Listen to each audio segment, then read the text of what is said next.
4 невладини организации, меѓу кои што организацијата која што јас ја представувам, Новинари за човекови права, првата детска амбасада во светот Меѓаши, организацијата Радар и Зелениот институт во ноември месец на денот на толеранцијата повика организациите и граѓаните да се обединат околу една идеја да се тужи државата за да се превземе нешто, дека тоа ќе биде една мерка која што ќе ги опомени дека навистина треба да се почитуваат не само националните, туку и меѓународните стандарди и меѓународните закони на кои што Македонија е потписничка на крајот на криштата. Можам да кажам дека имаше многу голем интерес и дека ни се јавија неколку адвокати, од кои што еден адвокат се нафати бесплатно да не застапува.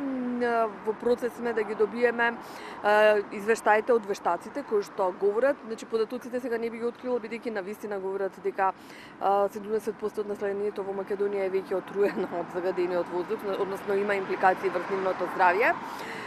Значи, на пат сме да го започнеме процесот. Јас само како пример ќе дадам дека деновиве можеме да прочитаме дека Зеница, дека во Полска и Италија добија вакви спорови во судот во Страсбург и дека нивните држави најдоа наеднаш мерки како да се спротивстават на загадувањето. Се надевам дека ќе биде опомена и за нашата држава да преземе конкретни мерки во спречување на загадувањето, односно намалување или ублажување на загадувањето на воздухот.